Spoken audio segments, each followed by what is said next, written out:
Aleeza Ben Shalom, welcome to Jewish Money Matters. How are you, my friend?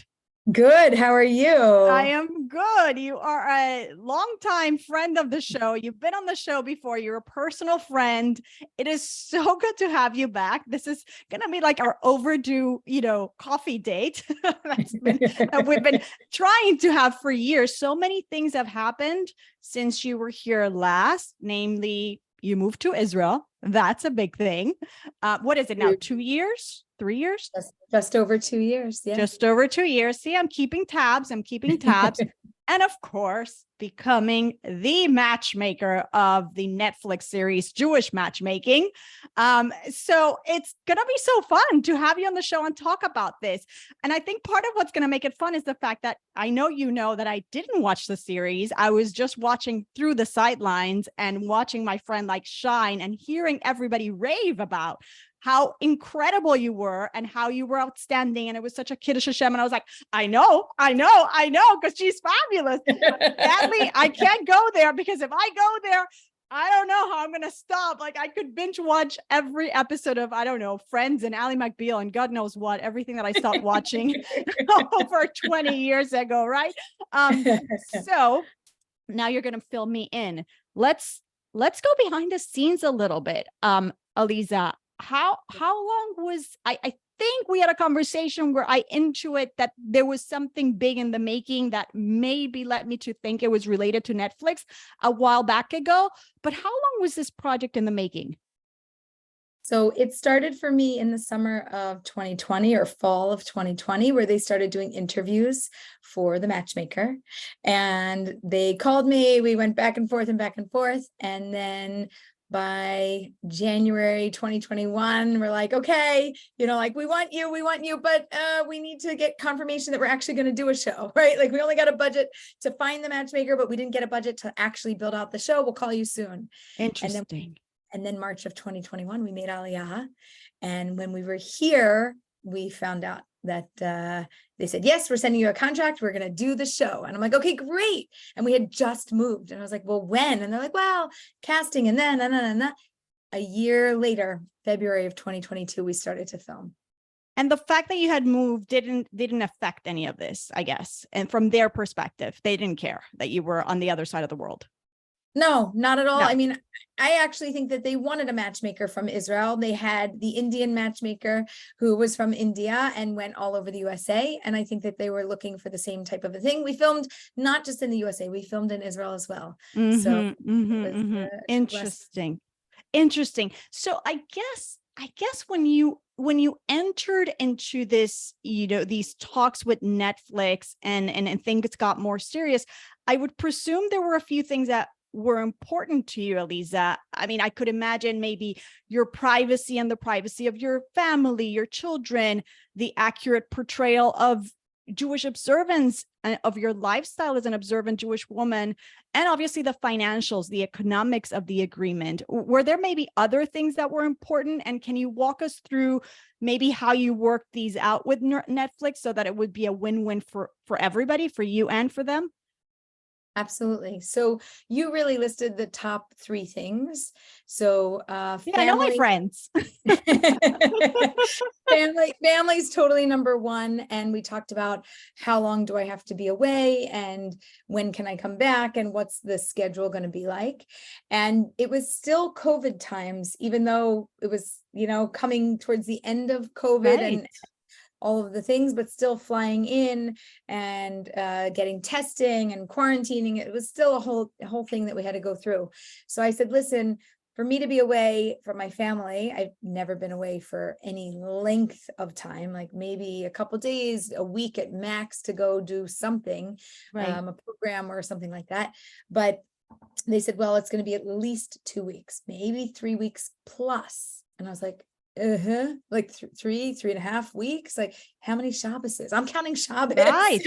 Good for you. 1 weekend, 2 weeks, 3 Shabbases. I'm going to be away from my family for 3 Shabbases.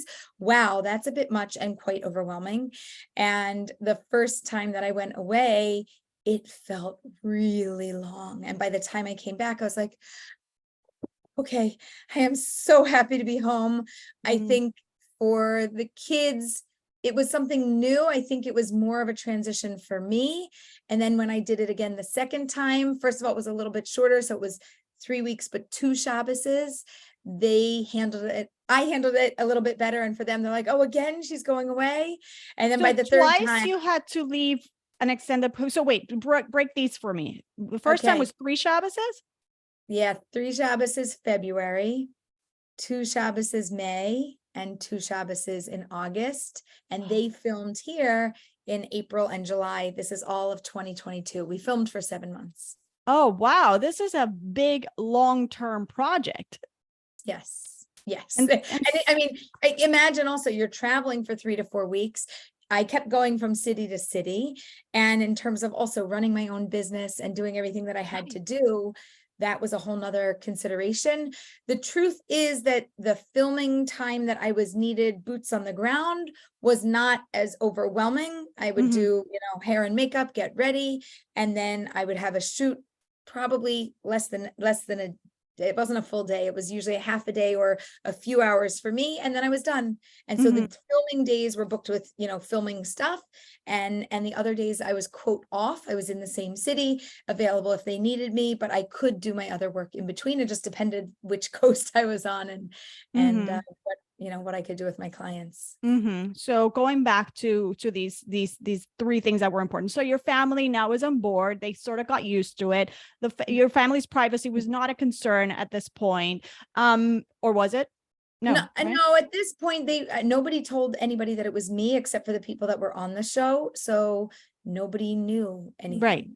Right. I was Okay. nothing. I just happened to be doing whatever I was doing and nobody had any clue. Right. And then in terms of the portrayal of your Jewish observance, your lifestyle, and then of course the economics, can you walk us a little bit through that? Yeah. So in terms of Jewish lifestyle, I wanted to make sure I was represented as who I am. Right. What's very interesting in Israel, as the media is talking about the show, they talk about it and they label you, right? Did they call you ultra Orthodox?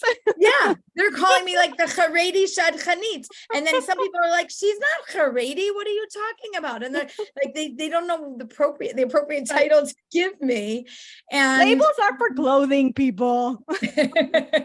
but they want people to understand I'm religious. Right. So Datiya, Jewish and religious, like there's different labels and everything is a nuance and it's just on a different level when you're in Israel because there's a lot of different meanings. We just came from America. Right. We're not we're now in the Israeli culture, but in terms of religiously, I don't neatly fit into any of those boxes. Shomer Shabbat, Shomer Kashrut, Shomer Negiah, working very much in alignment with living a Jewish lifestyle, but it's not a Haredi lifestyle. We don't live in that type of a community and we're not that type of a family. I'm a woman that wears, colorful clothing and not just black and white, but I do fully cover my hair. There's different, covering, I say head, shoulders, knees, and toes and collarbones and elbows too, right? Like I observe my Judaism in a really beautiful way. So all I wanted was to be authentically represented. And for anybody who's seen the show, who you see I am, I really am. I have so much gratitude to IPC, the production company, and to Netflix, and for the editors and everybody who behind the scenes, especially, by the way, my religious producer, her name is Ronit Polan. She was behind the scenes making sure that the representation of who I am and that we are as the Jewish people is an accurate representation. Wow. And that was definitely a big concern. So how did you find this angel, Ronit? So funny thing, right? I don't remember how we originally got connected, but I had her, I recommended her to do a business accelerator course that I did when I did my business because she was into film and all these things. And she did it. And we both graduated from that program. That program's called Tribe 12 and it's in Philadelphia. And we stayed in touch and we just stayed close. And when this opportunity came up, I'm like, oh, she's in film. This is great. And I recommended her and 2 other people that I knew also in film. I really wanted them to have a religious producer on there that would represent the Jewish people and stand up for who we are and what we believe. You can't have people that aren't Jewish producing a production about Jewish people. You are just over the top. You're telling Netflix how to do things. No, but they also wanted to get it right. IPC really believes in doing documentary style shows. So it's a reality show, but it's really a docu-reality series. Like there's really something special about it. And they do a magnificent job. They did an excellent job with Indian matchmaking. And when they went to do Jewish matchmaking, they said, we got to bring on the right people. So they were completely invested in that. And that Wow. gave me a tremendous amount of comfort. And I have to tell you, like my real true partner in this is God. So I had to put my full faith and trust in God, and I had to have all the right things in this world aligned so that I did my work. Like, hey, behind the scenes, yes, we have a religious producer. Okay, in front of the scenes, okay, well, we have me. And if it comes out of my mouth, you can use it. And if I guard my speech and I speak appropriately and I walk and talk and I am really who I am, you can still twist things. It is possible, but it gives you less of an opportunity to do something that isn't right. But I could say something now, right? You can cut, paste, and stick it together in a different moment. And you go, oh my gosh. I didn't mean that. That's not what I said. Right. That wasn't in the moment. That you took that from this part and you pasted it over there. What? That wasn't exactly what happened. And that can happen. But I'm very, very grateful that the way that they represented me really is who I am. And as a Jewish person, I feel very satisfied with this whole process, deeply, deeply satisfied. I'm so happy. You just give me such nachas. You give me such nachas. Now, so they were very amicable, very cooperative. And in terms of the financials, like you needed to put some of your other projects on hold. So this needed to work for you. And as you said, it was also needed to work for your family. Was that a hard negotiation, or was that also pretty smooth? I have a talent manager who I hired. That's like an agent, no? An agent? Yeah. Right. And this is interesting. An agent will like find you and get you the job, but I actually found this job, and a talent manager like manages you and your contracts and different things, and a lawyer to look over all of the paperwork. And then you have to go back and forth with negotiations. So no, negotiations are never smooth, in terms, not just of financials, but things in the contract of like, what they can do. Like I signed a contract that in essence said, we can take your head, we can stick it to your foot, and we could make you a talking frog. We can totally defame you. And that's just normal, because that's how all contracts look like this. And I had to sign a contract that said, like, you're signing your life away to us. You're putting you in yourself in our hands. Right. Yes. And you have to trust that we're going to do the right thing, but the right thing is very subjective. And so yes, you have to trust us. So that part had to be negotiated out, which we did. And then we also had to negotiate out the financials, and really, like, they have a budget of what they want to spend. And that's like, you can negotiate with them as much as you can or you can't. And we did the best that we could.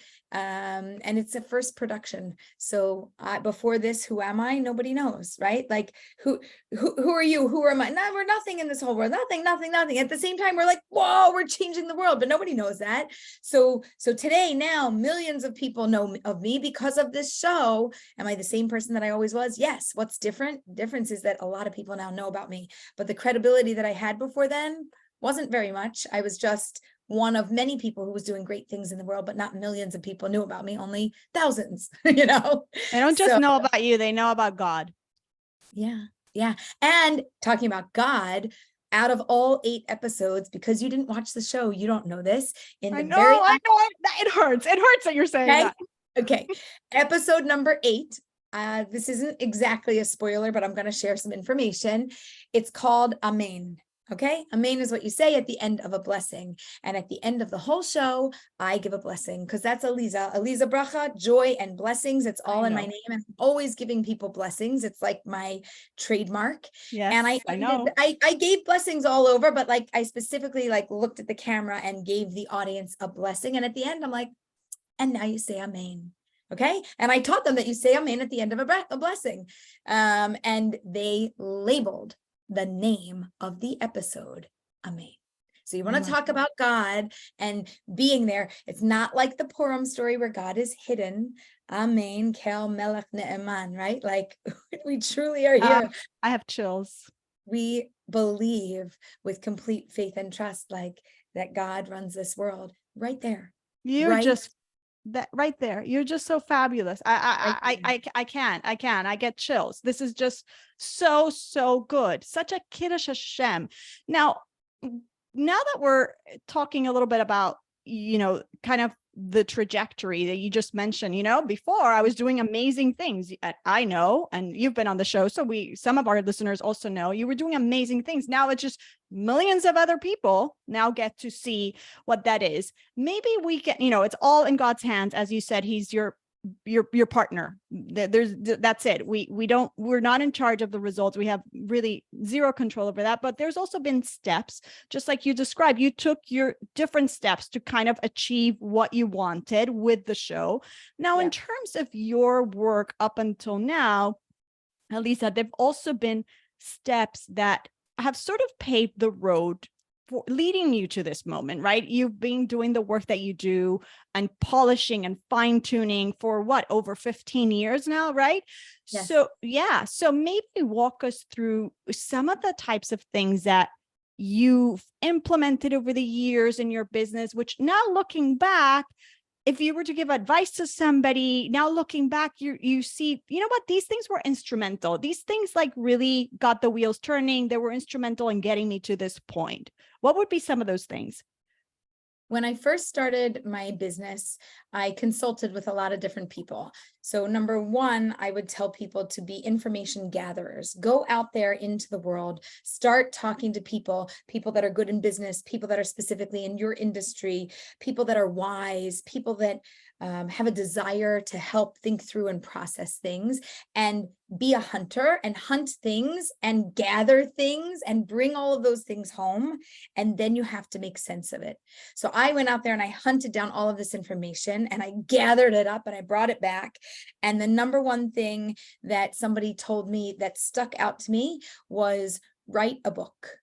I said, okay, but who's going to pick up my book? Nobody. They said, nobody's going to pick it up. Self-publish your book, but write a book. And if people read your book, they will know what you think. And if they know what you think, then maybe they're going to want to buy your products and your services. So I said, great. I don't know how to write a book. And I got myself a writing coach. Her name is Aleeza Brooks. She's outstanding and I love her. I'm calling her. I'm working on my book. Thank you. Okay. I'll give you her contact information. She's phenomenal. She was an editor. She was a writing coach. She helped me to think through the whole process. I had no idea how to write a book. I had wisdom. I had ideas, but I didn't have a format and a structure of what to do and how to do it. Sounds very familiar. Okay. And I said to her, here's the deal. I don't want you to just edit my book. I want you to teach me how to do this. And line by line and word by word, we moved things around, we recreated and smashed it all up and pulled it all back together. And she even wrote a little Aleeza writing style guide. She's like, Aleeza, here's what we know about how you like to write and what you tend to do. And now we know how to easier edit all the work that you put together. So just for example, Aleeza likes to write the end before the beginning. So I literally think through a concept, I summarize it, I write it as the introduction, okay? And then I write all the information about it. And we start, then now we know, we cut and paste and we take the top and we put it at the bottom because I did a great job summarizing it. And we make a proper introduction and then we go through all of our bullet points and poof, I already have the summary because that's how I think and that's how I write. So I said to her, do I need to change my writing style? And she's like, no, we just need to understand it and work with it. Oh my, I love her. I love her already. I know. So that was the very first thing that I did. And I tell you, that was the first leap and the jumpstart into the world because I had a book and then somebody named Lisa Mechanic, who's in Israel, and she does a lot of little marketing things on everywhere, Yahoo groups and Facebook and you just name it. She's putting in all these different groups. And somebody saw that she posted, Aleeza Ben Shalom wrote a book, yay. And you should read it. It's called Get Real, Get Married. And it'll help you get over your hurdles and under the chuppah. Woohoo. And somebody contacted her from h.com, the editor, and said, hi, does Aleeza want to write for us? Wow. We'd love to have somebody write for, this Jewish website about dating. This would be amazing. Right. And that's how I got my first writing opportunity online. I have over 100 articles in the last decade that are now on h.com because of that one thing, which came from the book. And then I got speaking opportunities because of it, because somebody heard of it and they read it and they're like, oh, do you want to come to our city? And I was like, oh, sure. Yeah. Yeah, and I can speak. Yeah. And then other opportunities came. And do you want to come do a workshop? Do you want to do an online workshop? I'm like, yeah. So from one action in my business, it started to snowball and grow and grow and grow and help me to do more things in different places with different people just because of one thing. And it's a self-published book. This isn't something that's like, oh, you got picked up by a big publisher. Woohoo. Okay. And now, wait, just to tell you, I do have a literary agent, and we are putting out my next book, and we're out for it's on the marketplace right now. This and we have conversation is godsend, because I was on the hunt for a literary agent all last week. So now you see, I'm like hearing this. I'm like, God, I hear the message. I hear it loud and clear. You think this is for the audience? This is all for Yael Trusch. I'm a matchmaker. I got all the network connections that you need. We'll have coffee. We'll talk. I'll give you all the numbers. Yes, so you have a literary agent and you're working on another project. Yeah, working on, so the first episode of the show is called Date 'Em Till You Hate 'Em. And you'd think like, oh my gosh, Aleeza, how could you say that? That's horrible. What a horrible, you have to use your words appropriately. But let me just tell you, there is nobody in this world that hears that and forgets that. They're like, nope, I know, date 'em till you hate 'em. That's what Aleeza says. And what does it mean? It's actually beautiful Jewish Torah wisdom, okay? Not that we want you to hate anybody. That's play. I'm just playing with language to get your attention for shock value. But what I want you to do is to really date somebody. Date them enough that your eyes get comfortable to them, to looking at them. Your ears get comfortable hearing them. They get comfortable in your presence. You give yourself a chance to be okay. They give themselves a chance to be okay. And we really give the relationship the full opportunity that it needs. Right. Oh, and at the end of the day, if I don't like you and you don't like me, I'm done. I'll check out. But not after 30 seconds of saying hello. And not after one date. And maybe not after 2 dates. And maybe not after 4 dates. Give everybody long enough. If it's not a no, it's a yes for now. But that's not catchy enough. If it's not a no, it's a yes for now. Or when in doubt, go out. Those are nice. It's not like a sexy title, date them till you hate them. Just has some sort of appeal. And it rubs you the wrong way because I am all about love. If you know me, Aleeza is all about love. So the fact that I would even say that is like an oxymoron. It doesn't even make any sense. So anyway, that's what we're working on right now. And in terms of building a business, the number one thing that you have to do to build a business is build yourself. Who am I in this business, and what do I need to get out there to the world so that they understand who I am and how I can help them? And if we all know how I can help somebody, then you know when you should call me and when not. And that's kind of how it all got started. That was the single best thing that I did in my business, whether it's a blog or an article or a book, or if you're in photography that you get into, I don't know, a magazine, a gallery, right? Like something somewhere so that the world can see it and recognize it. So that they can decide if they like it and if it's appropriate for them. And the right people will be attracted to you, and the wrong people, the people that aren't appropriate for you, they won't. And that's okay. And that's, you weed them out. That's perfect, by the way. That's perfect. It has to be like that. Correct. That's exactly what we want. Right. So let's get into the fun stuff. The kids on the show. I mean, okay, so you had no say on who got to be selected for the show, right? Like that was not like you were just thrown these people. Like how did that work? Okay, so there was a casting call, which is like, hey, who wants to be on a reality show about dating and have a Jewish matchmaker work with you? And hundreds of people signed up. And of those hundreds of people, right?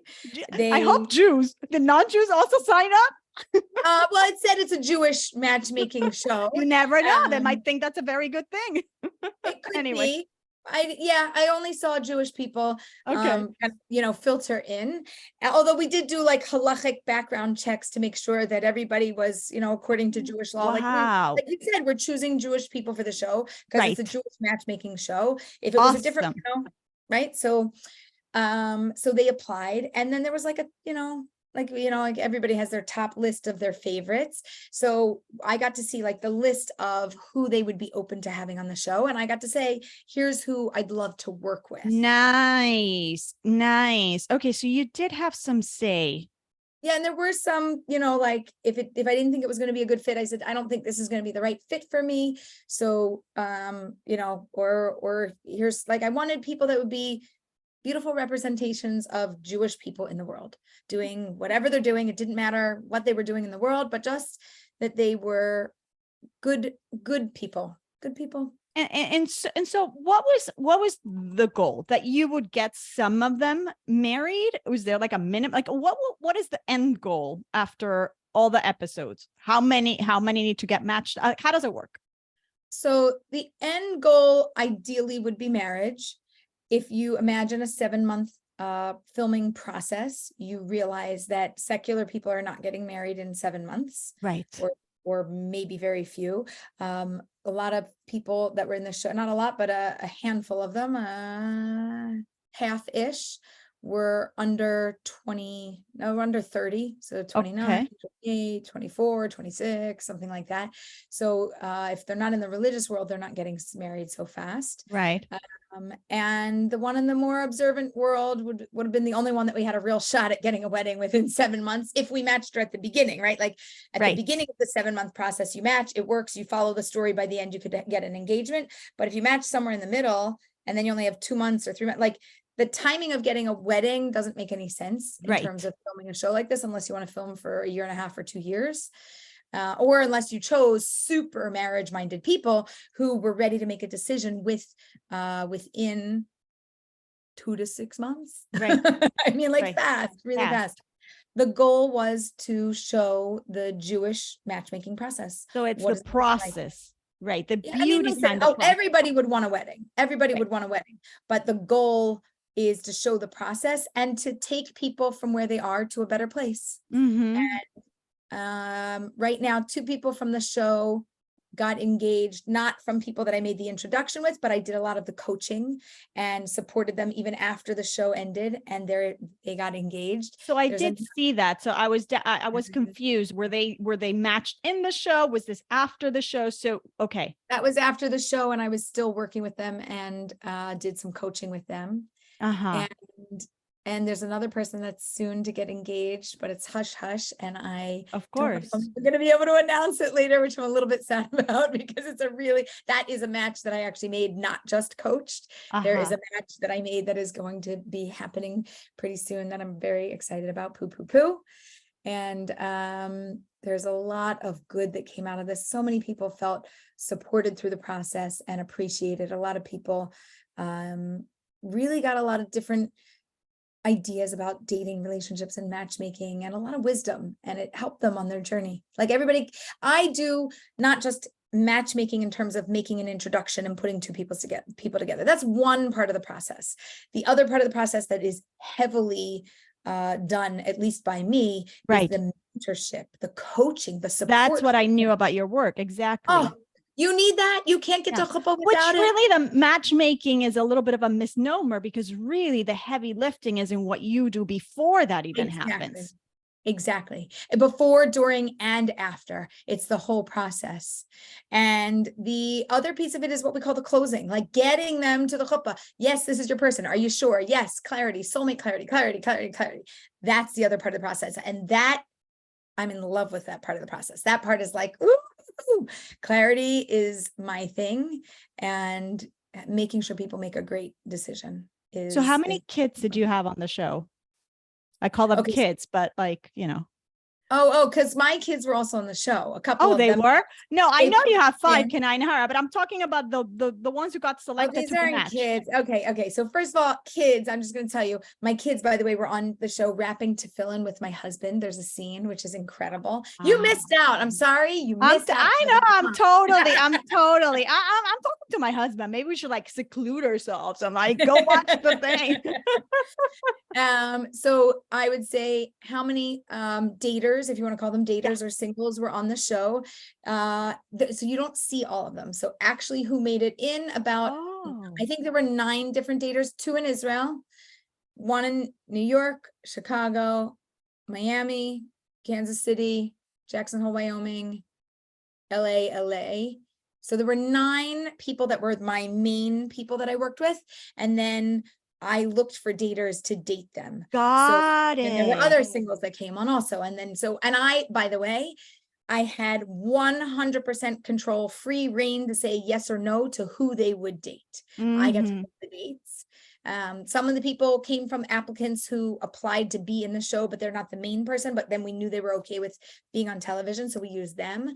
And some people came from my personal database. Some people came from other matchmakers that we collaborate with online. One of my matchmakers, Shayna TB, who is my lead matchmaker right now, we work together extremely closely, and she was doing, I couldn't say like, oh, I'm on this show, do you want to be on a show and do matchmaking with me? Everything had to be hush hush the entire time. They only announced that a month before the show came out, so I couldn't even say, oh, I'm looking for somebody for a reality show, because I didn't want to give like a hint or a whiff that it was me. Everybody's like, who's the matchmaker, who's the Jewish matchmaker? And I couldn't say it was me, so we were waiting to share that with people. I love that this is about the process and going through these individuals' journey. And then we learn, I guess the audience also learns from their journey and their learning process of how to grow in this area. Again, like you said, whether they got, matched on the show or not, it's just, they came out better people. And I could see how as viewers we're like, oh, this is, I'm taking this in, I'm noticing about myself, I'm learning through what they're learning. Yes. And it is a very growth oriented process, and you can see yourselves in them. Like even when I look at some of them, I'm like, ooh, I was like that. I thought this, I felt that. And so you identify with all of the people dating on the show, and it also normalizes so much about dating. It's like, oh my gosh, so important. Oh my gosh, I experienced that also. Like, oh, this was hard. And oh, that was good. And oh, I've had dates like that. It hit the spot. It really hit the spot. Somebody said she's such a natural on camera, which you are. I knew that about you. Did you feel like you could just be you? Like, right? I did. You weren't acting. No, I never took an acting class in your life. I did try to take an improv comedy class, and I quit halfway through the course because they just weren't teaching me anything. And I was like, they're like, just get up there and say something and try. And I was like, I'm pretty sure that's not how it works. I think there's rules of comedy, and somebody should teach me. Funny you say that. I've always wanted to take one, but I want to take the one that you just described, not the one that you okay, I found somebody online. I haven't had time to take the course. Let's do it together. Can we just do it together, please? That'd be fun. Oh my gosh, I would love to. Okay, so you didn't feel like you were acting. No, so I wasn't acting. I am who I am. Before we filmed during the pandemic, I had been doing online webinars. So just like you and I are recording this right now, I see you, you see me. I have a choice. I can either look at you or I could look at me. If I'm looking at me and I see what's happening, I look at my facial expressions. I can see my hand gestures. I can see how I look. I can see what's happening. And I had the ability to, it's almost like looking in the mirror for an hour at a time. Every time I was doing a webinar, that's what I was doing. And it was so helpful because I understood what other people would perceive about me, which normally you don't get that type of feedback. You're just in person, but you don't see yourself unless you're standing in front of the mirror. Right. So, I mean, I'm sitting, I don't know why I was so comfortable, but I was so comfortable. They put a microphone on me. I'm like, okay, let's what go. do you want? I'm like, no, they're like, what do you want? I said, what do you want me to do? Say, like, what's the process here? And they're like, whatever you normally do when you first interview people. And I was like, oh, how fun. I can be myself. Be me. I was like, I know how to be me. I don't know how to be anybody else in the world. I only know how to be me. I can be me. I could do that. I love this. I'm getting paid to be me. This is just awesome. And I help people along the way. Sold. So and there were no lines to memorize. They're like, maybe they, like they gave you some lines. There were no lines to memorize. Like this was sit down, say hello and flow. And when we took a break, it was because a camera battery ran out and we had to take a 5-minute break. And they're like, don't talk, because everything we want to be on camera for the first time. And we don't want you to have to repeat it because it'll never happen the same way twice. Right. And so like, we literally just waited until we had the rest of the conversation until they came back, and everything that you saw was on camera, but you're missing 97% of the conversation. You see 3 minutes and we filmed for an hour and a half. Right. And it is the gist of what happened. Like if you ask me, Aleeza, is that really what happened? Yes. I really walked in, I said hello. The ones that we gave a hug to, we waved, I kissed the mezuzah, I sat down, we had something to drink, we schmoozed. Like, yes, that's really what happened. You missed all of the commentary. They only pulled out, what was It's good called enough. editing. It's called editing. Yeah. And most of it lands on the cutting room floor. And what makes it is what really makes it. And then, and thank God it sounds like they did a beautiful, beautiful job. So going back to the daters, money, Aleeza, how should that be dealt with in the context of dating? As you and I know, money is a big part of life. It's a big part of married life. It's going to come up left and right every single day. This is what we deal with. Hashem gave us a resource. We're in it together. What's your view on this? How should it come up in the context of dating? Okay, so first of all, we have to frame it out just like you did, but to take it even one step further and say one of the top 3 reasons that people get divorced is over money. Yep. So do we have to talk about it? Oh yeah, you bet we do. You cannot get into a relationship long-term without having a financial discussion. Thank you. Okay. So we know that this is very important. It needs to be done. And the question is when and how do we talk about it and what's appropriate and inappropriate and how do we navigate it? One of the things that I love, you have your money, is it a money makeover? Yeah. 10 tips for money date success. Money date. Yeah. Okay. So your money date, I love. It is golden and it should be like a standard. Like all of my daters need to be having money dates later on in the relationship when we know that there's something serious here. How people earn money, how they spend money, and how they feel about money is really important. We have to understand it. Earning it, some people work because they love to work. Oh, whatever I earn, I earn. Some people, I'd rather do something I don't like, but I'm going to make a lot of money and it makes me happy. And that makes me happy. I don't need what I love. What I love is earning a good living. That's more important than the thing that I do. Mm-hmm. Our relationship with money is so unique.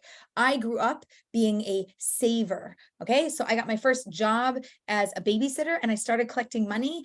And my dad told me, you got to save your money. I said, okay, good, Dad. I'm going to save my money. Here you go. Here's my $12. Here's my $25. I just babysat. Yay.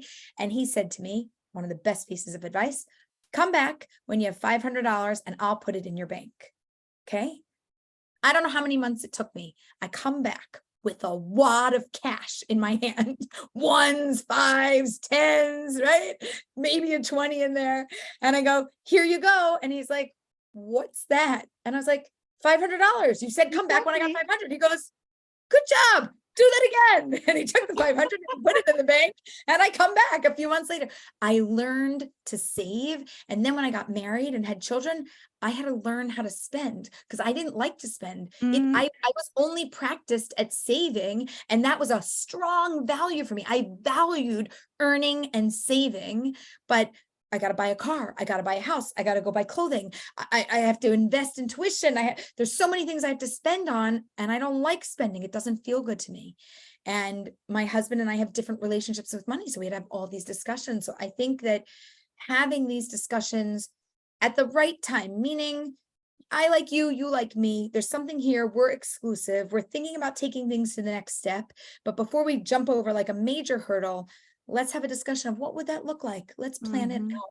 Let's think about it. Let's process this together. And let me experience you and your way and your relationship with money. And let me experience mine. Let's see where there's similarities and where there's differences. And then let's make a decision about how to handle that. So good. I am so happy with this answer because it's so important and it's not talked about. And these are conversations that need to happen before we tie the knot, as they say. And then they're going to be ongoing conversations that are because they need to be an ongoing conversation. They need to be long-term. You can't get into a relationship without having money talks before, in the middle, lots of middle, and towards the end too. It doesn't just stop. Right. Your financial trajectory is going to be like your relationship. It's going to go up and down and up and down, right? We're going to have a lot of different experiences with money in our relationship. And we have to keep a pulse on the situation and evaluate throughout our relationship. Now, what do we do? Oh, look at that. We're in a better financial position. What should we do about that? Do we need to spend? Is there something that we've been holding off buying? Do we need to save? What about that? I'm going to give you a classic example because everybody's like, don't talk in theory, talk in reality. Tachlis, Aleeza. What does that really mean? So we moved to Israel and we really don't have a budget for doing things. So we're trying to do everything as limited as possible. And in terms of buying a car, buying a 7-seater here is not the most affordable thing to do. And we're a family of 7. And I said, okay, well, we can afford a 5-seater. So we there's buses and trains, there's an excellent public transportation. 2 big kids were at boarding school and mostly, they came home on the weekends. So whatever, we'll figure it out. We'll get by with a 5-seater. And we bought a secondhand 5-seater car. We've been here for over 2 years, coming up on 2.5 years with a 5-seater car with a family of 7, because we had the money talk. And I was like, we're not in a position to upgrade and do that. We need a vehicle. We need to get around. You need to buy groceries and the rest will take public transportation.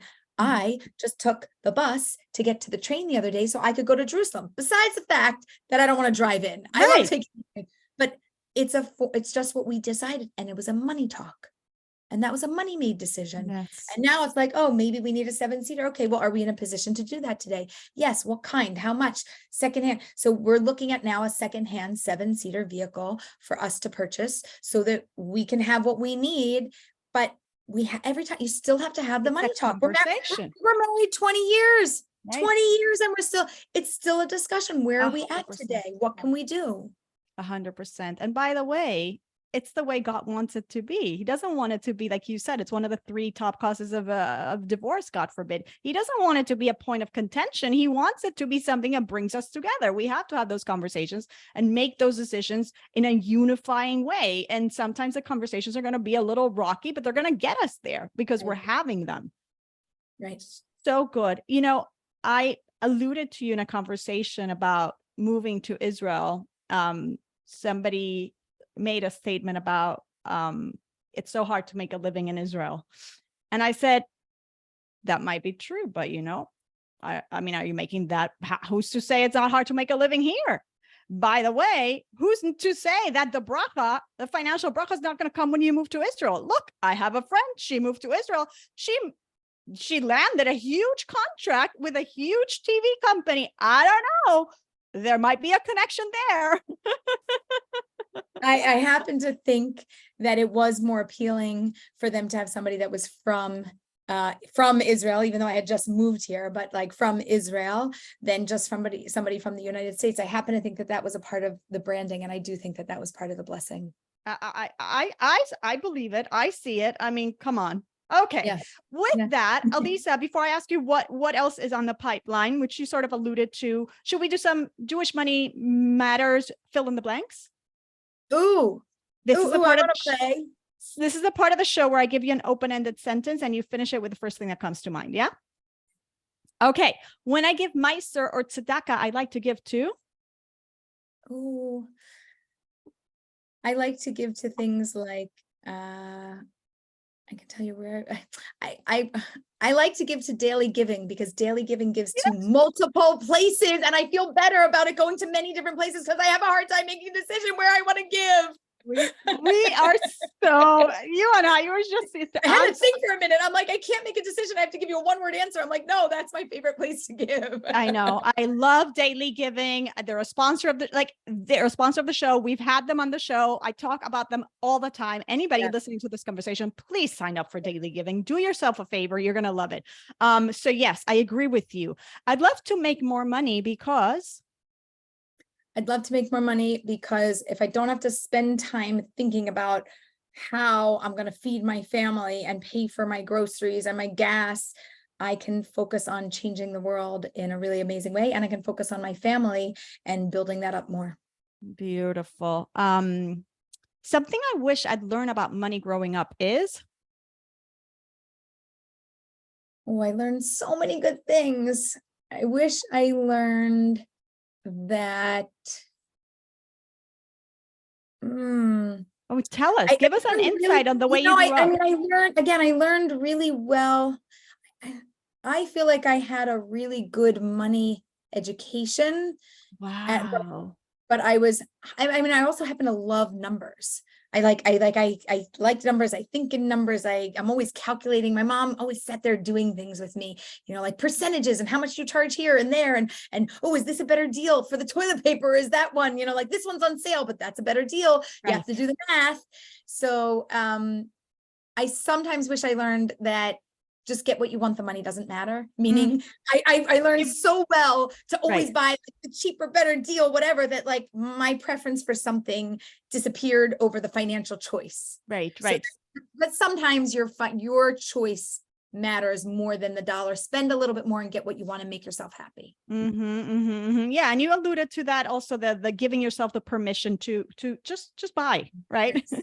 Like, it's okay, because that's not my skill. I'm not a skilled buyer. Right. So then you're going to hate this question, but something I splurge on unapologetically is. Ooh, where I splurge unapologetically. I know sushi, because you just place your sushi order before we hit the record button. Yeah, that's true. Sushi. And I would say maybe, and we haven't really done this so much. I was going to say travel a little bit, where I don't feel bad because it's an experience. I like experiences. Stuff I don't like because like I might regret buying it, but experiences I don't regret. So I unapologetically will spend a little bit more to travel. Yeah. No, I hear you. Something I'm grateful for today. Oh, there is so much I am grateful for today. I'm especially grateful for my good health. I have to tell you, it always came up with, would I have corona when we're filming, and then you can't film, and then you fly for a couple of weeks, and then it makes it totally invalid. Like, we were literally stressed with and some people missed filming because we couldn't film the date because they got corona, and then poof, didn't matter that you flew the other side in, you had nothing to film, you had to switch your day. I'm extremely, extremely grateful for my good health. And also that I'm continuing to do this world tour. I am literally traveling North America and South America and Australia and Europe and London and like all over. And I couldn't do that without having good health. I really couldn't. So I'm very grateful for my health. Baruch Hashem. And I'm Aleeza Ben Shalom, and I believe Jewish money matters because. Oh, I'm Aleeza Ben Shalom, and I believe that Jewish money matters because money is another way for us to connect with God in this world. It's not just money. Yeah, beautifully said. So Aleeza, tell us what's next. So you're working on another book project. Is there part 2 to the Jewish Matchmaker? What other things are? You can't reveal it all, I know, but Okay, so we're praying that there's a part 2. We're waiting to hear. Nice. I am, please God, going to be publishing my next book. I'm very excited about that. I am going to do this world tour, which will continue now all the way through Pesach, and it's going to, I don't know that it's going to culminate because it might not end. We might keep going, but I'm going with kosher travelers to Greece, to Rhodes, and I am going to do a Pesach program with them. That is so cool. Crazy excited. And I'm also doing Jewish Soulmates at Sea. We are doing a cruise out of Haifa. And I think what you're going to see is a lot more matchmaking and matchmakers in the world, because I am going to create, this is the vision, here's the vision of the future, a international training center, God willing, in Jerusalem, and have satellite campuses around the world. Let's say, London and Toronto and New York and Miami and LA and South America and South Africa and Australia. And, we'll have like all of our center, maybe Singapore too, throw it in there. And we will have worldwide training centers to train matchmakers so that we can help thousands upon thousands of singles to find their soulmate, to get married, and to build a marriage that will last a lifetime. So good. I'm right there with you. I love it. I love the vision. I'm with you. Aleeza Ben Shalom, thank you so much. Continue doing the beautiful work that you're doing. I am so proud to call you a friend. You just really, this is inspiring beyond belief. Keep it up. Just keep going. Keep glowing. Amen. Thank you so much. And thank you for all that you do. Thank you.